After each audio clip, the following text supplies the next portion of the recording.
Rapper Sean Diddy Combs. Sean Diddy Combs. Sean Diddy Combs. Sean Diddy Combs. Sean Diddy Combs Was raided by Homeland Security agents. has been arrested. Sex trafficking investigation. Was just sentenced to more than 4 years in prison. He was violent, and he subjected victims to physical, emotional, and verbal abuse so that they would participate in the freak-offs. You're saying that there's tapes and they're being shopped? Yes. So like a catch and kill? Catch and kill, correct. Wow. By 2024, Sean Diddy Combs wasn't dealing with tabloid speculation anymore. What had been years of industry whispers turned into something documented, federal, and expensive. Official investigations, civil lawsuits, and a public narrative that began moving faster than any crisis management team could contain. That shift is what matters because everything that came next, the sudden re-emergence of old footage, the asset movements, the panicked who knew what discussions, only makes sense once the legal ground beneath him shifted. The first battleground was financial. Even before verdicts or prison doors, serious legal fights drain money in ways most people never witness. Defense attorneys, forensic specialists, expert witnesses, security details, public relations firms, and the endless cycle of new court filings. It also creates a second danger that's easy to overlook. When prosecutors suspect certain assets connect to alleged criminal activity, forfeiture becomes part of the fight, not a footnote. That's why prominent defendants often start reorganizing their lives publicly. Selling properties, listing assets, transferring ownership, controlling expenses, all while maintaining that everything's fine. Then the public became obsessed with video evidence. Once a case becomes official, the internet starts treating every fragment of footage like proof, even when it's just contextless clips, edited moments, or complete fabrications. Some footage is real but misleading. Some is manufactured. Some is genuine but legally irrelevant. The result is chaos where people mistake popularity for proof. That chaos didn't emerge randomly. It flooded in on one specific day in March 2024, the moment federal agents appeared at Combs's properties in Los Angeles and Miami, and the story stopped being theoretical. Hundreds of undercover officers in their vehicles and Bearcats.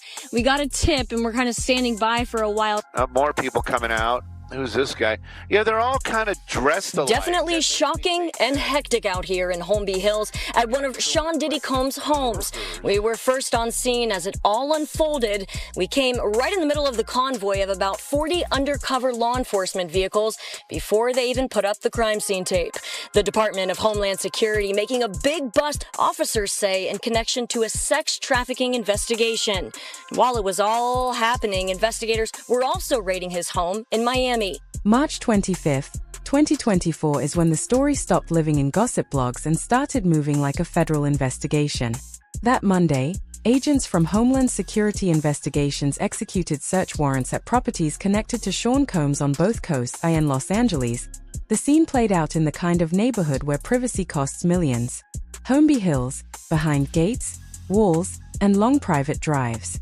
But privacy means nothing when the government arrives with a warrant. News helicopters circled overhead.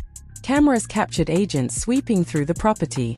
The footage looked less like celebrity news and more like a criminal operation. Simultaneously, another team hit his Miami Beach property on Star Island. Different coast, same message, coordinated, deliberate, and clearly expecting media coverage.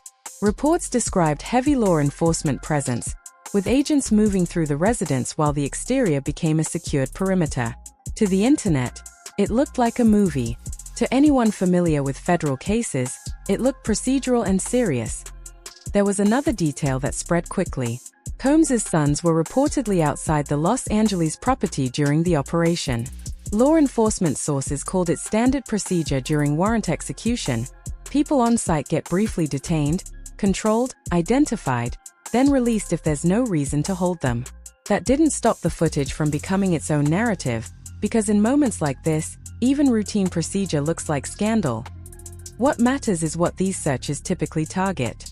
Investigators don't raid high-profile homes for publicity. They go for what can be logged, preserved, and potentially presented later. Phones, computers, hard drives, documents, anything that might map relationships, communications, finances, travel patterns, and behavioral evidence. Reports also said agents seized additional materials during the searches. But the key takeaway is simpler. The government was building a record. And once that record is in motion, the next question isn't will this escalate? It's how fast does it grow? Because after a day like March 25th, the next phase is usually indictments and sometimes a jail cell.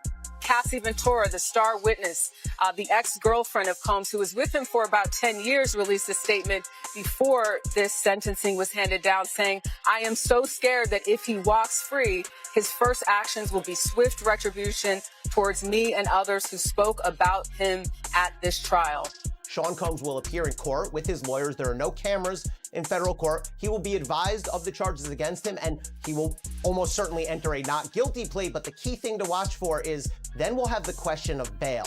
Will prosecutors agree to let him out on bail? Will prosecutors ask the judge to lock him up pending trial? That could end up in a contentious argument. So after the raids, the next phase wasn't dramatic footage. It was grand juries, legal motions, and the slow pressure that usually happens behind closed doors until it doesn't. In September 2024, federal prosecutors in Manhattan unsealed charges against Sean Combs, accusing him of running a criminal enterprise that, according to their narrative, used power, money, and intimidation to arrange sexual encounters and silence people afterward. The indictment was sweeping: racketeering, sex trafficking allegations, forced labor claims, the kind of charges designed to trap a defendant from every angle. Not just one. Combs was arrested in New York and entered the federal system. From there, the immediate battle became detention. His lawyers argued for release while awaiting trial. Prosecutors argued against it. Judges consider flight risk, witness tampering potential, and the severity of charges. And in this case, the government won that early fight. Combs remained detained at the Metropolitan Detention Center in Brooklyn. As the calendar moved forward, motions accumulated, and the case crawled toward trial. That period matters because it reshapes everything around a defendant. A celebrity lifestyle runs on access, phones, travel, meetings, instant decisions, quick money. Jail reverses that. Communication becomes restricted and monitored. Decisions get filtered through lawyers. Even simple logistics turn into formal requests that can be delayed or denied. The outside world keeps moving, but the person at the center is stuck reacting through a narrow channel. By mid-2025, the case reached a jury. The verdict didn't match the most extreme public predictions, but it didn't clear him either. Combs was convicted on 2 counts related to transporting people for prostitution, while being acquitted on the most serious charges prosecutors had brought. In October 2025, he was sentenced to just over 4 years in federal prison along with a substantial fine. Not long after sentencing, he was transferred from Brooklyn to FCI Fort Dix in New Jersey, a low-security federal facility, to serve the remainder of that sentence. And once that became official, the internet did what it always does. It treated incarceration like a trigger for hidden footage, sudden leaks, and recycled clips that people started calling evidence. That's when the so-called tapes started dominating the conversation. I'm going to take your souls. We have the power. We decide what's hot. If we don't go, nobody goes. If we don't support, nobody supports. We control what's cool. We control what's hot. We control what your kids listen to, what they dance to. We control what's in video games. We control how they wear their pants, sag their pants. We control everything. Once sentencing became real, the internet treated it like a starting gun. Overnight, everything turned into a tape. Old party footage got reposted like fresh evidence. Random audio clips circulated with captions claiming far more than the recording could prove. Even harmless footage, a red carpet moment, an unstaged joke, a backstage prayer, started getting read like coded confession. That's the trap with viral content. A courtroom deals in chain of custody, authentication, and verified dates. The internet deals in vibes. And when people feel like a powerful figure is finally vulnerable, vibes get promoted to facts in comment sections. Some of what circulated was reported as real footage from the mid-2000s. Clips allegedly filmed around major weekends, award show after-parties, Super Bowl events. The reporting around those videos described a two-phase party, A-list guests early, then later a very different scene once cameras and famous faces left. The claim wasn't just that things got wild, it was that the footage might align with allegations prosecutors were already examining. That's still a massive gap from proof, but it explains why those clips resurfaced like they were newly discovered. Then there were the for sale stories. Multiple sources began repeating the idea that tapes were being shopped privately, what some call catch and kill, where someone tries to sell footage to the people in it before going public. Some of these claims are sourced, some aren't, and the reason they spread is obvious. The fear of exposure creates its own market. Other clips went viral because they're awkward, not because they're evidence. A karaoke moment. A celebrity speech that suddenly feels darker when rewatched. Party footage where someone looks unwell and the room treats it like entertainment. None of those things alone convict anyone, but they do something else.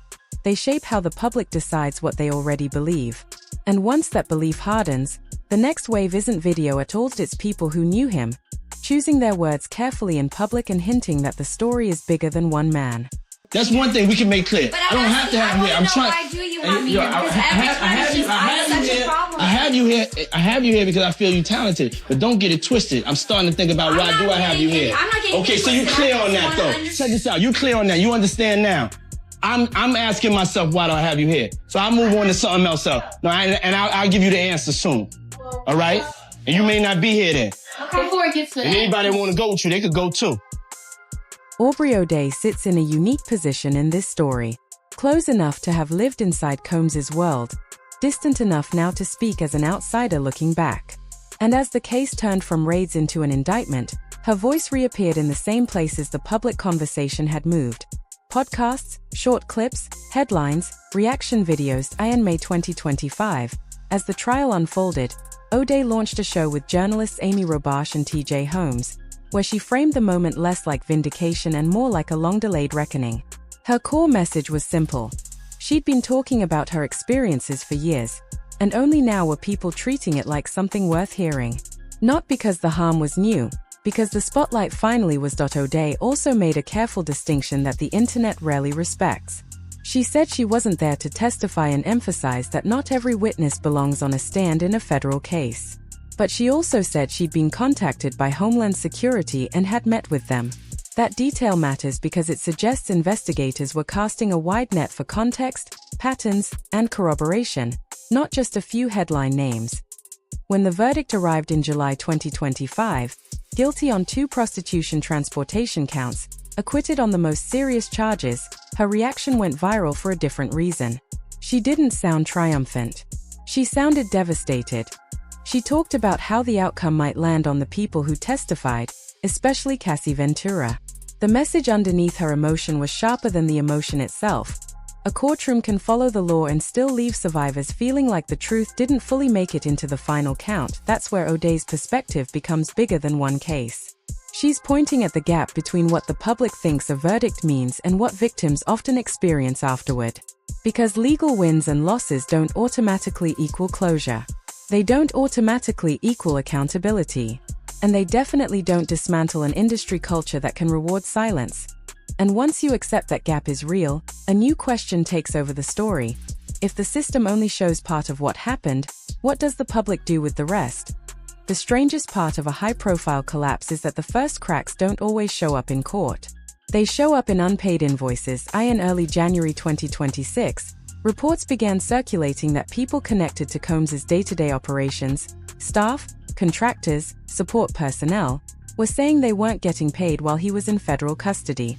The story spread fast because it's the kind of detail that feels small but signals something big. When money flow turns unpredictable, everyone around a powerful person starts looking for the exit.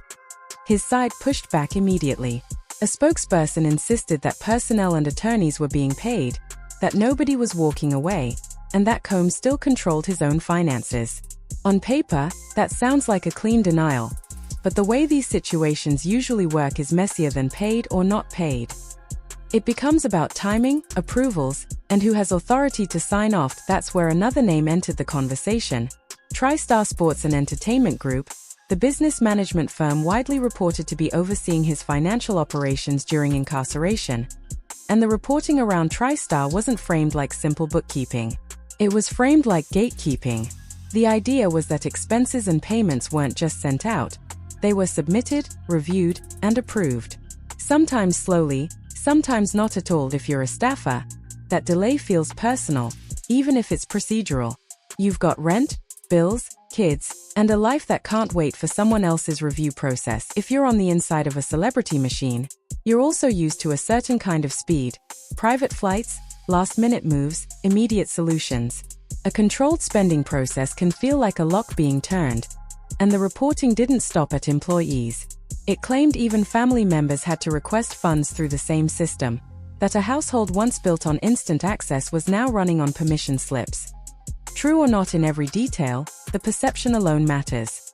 It suggests a world where Combs's power is shrinking, not just legally, but practically. That's how these stories accelerate.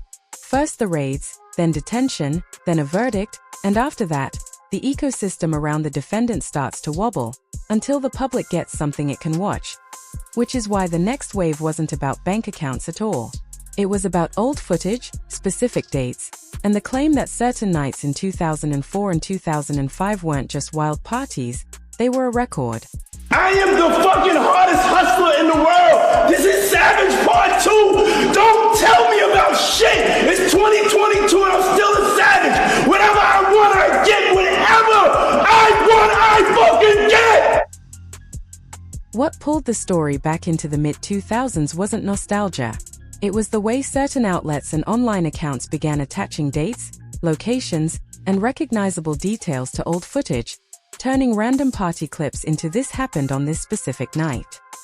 The reporting described videos allegedly filmed around 2004 and 2005, tied to major culture weekends, award show after-parties, Super Bowl season events. The claim wasn't just that the scenes were chaotic. It was that the footage appeared to capture a party changing shape after the high-profile guests cleared out. The public-facing version first, then later a private version that looked nothing like the red carpet image people associate with those nights. In one account, the footage was described as showing people in various states of undress, behavior that looked drug-fueled, and moments that, if authentic, would raise questions about consent and control. Another reported detail was the attempt to authenticate the timing by matching clothing and surroundings to publicly photographed appearances from the same weekend. But even when a clip is real, real isn't the same thing as proven. A camera can capture a room. It can't automatically capture coercion, trafficking, or who agreed to what, when, and under what conditions. That's why investigators, when they deal with this kind of material, obsess over context. Who filmed it, where it's been stored, whether it's been edited, and what else exists around it that changes what you're seeing. And that's the part that made these reports feel like gasoline. The suggestion that this wasn't just embarrassing footage, it was footage someone might be trying to control, hide, or sell. You can't reveal the person who is on No, I tape. can't explain who the person was, but High profile? Mr. Combs was in the tape, and this other person is, I would venture to say, more high profile than Mr. Combs. Really? I also was just recently contacted by someone who wanted me to essentially represent them in the sale of one of the Diddy tapes, which I declined that because... Wait a minute. Say that again. Say that again. Back up. You're saying that there's tapes and they're being shopped? Yes. There already have been tapes leaking around Hollywood, being shopped around to individuals in Hollywood. But one particular person contacted me to shop a particular video they were in possession of and to contact the person who was in the video to see if they were interested in purchasing the video before it became a public knowledge. I've heard this before, so like a catch and kill. Catch and kill, correct. Wow. Once the idea took hold that old footage existed, the next rumor arrived almost automatically, that some of it wasn't just leaking, it was being marketed. This is where the phrase catch and kill started getting repeated. It's usually associated with tabloid strategy. Buy a story, bury it, keep it off the front page. But in the version circulating here, the concept was darker. Someone allegedly reaching out to people in the footage and offering them a deal. Pay for the tape now, or watch it become public later. The lawyer connected to one of the civil cases publicly described being approached about a video that supposedly included Combs and another well-known figure. The key detail in that telling wasn't just that the tape existed, it was that the approach sounded like a business pitch with an implied threat. If you believe that story, it suggests there's a private economy operating alongside the public scandal, people trying to turn secrecy into cash. The internet ran with it for a simple reason. It feeds the fantasy that every powerful celebrity has a vault, and once one door cracks open, everyone inside panics, but there's a second reason it spreads so fast. Even without proof, the logic is believable. If footage can ruin reputations, people will pay to prevent it. If people will pay, someone will try to sell legally, though it's a mess.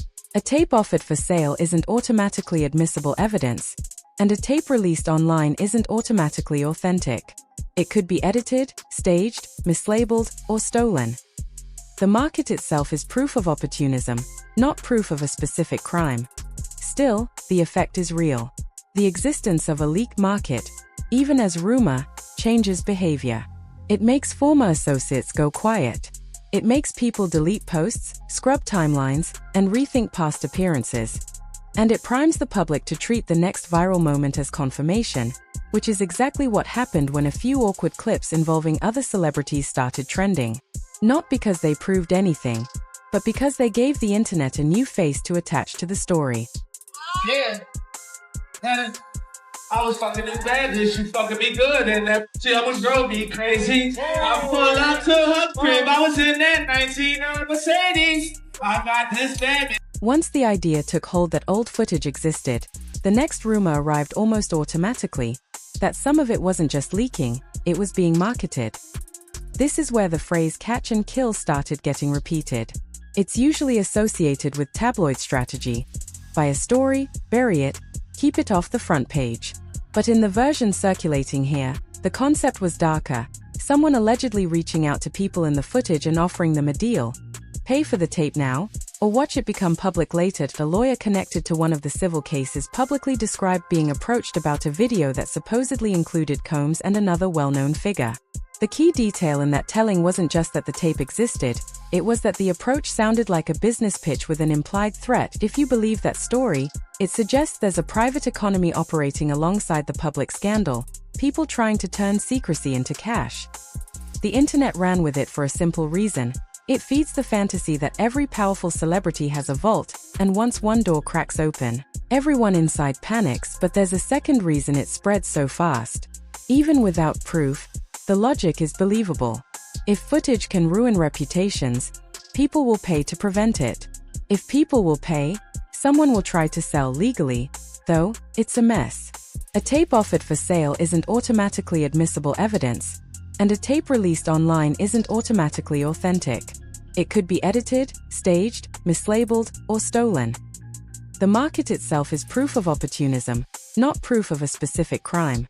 Still, the effect is real. The existence of a leak market, even as rumor, changes behavior. It makes former associates go quiet. It makes people delete posts, scrub timelines, and rethink past appearances. And it primes the public to treat the next viral moment as confirmation, which is exactly what happened when a few awkward clips involving other celebrities started trending. Not because they proved anything, but because they gave the internet a new face to attach to the story.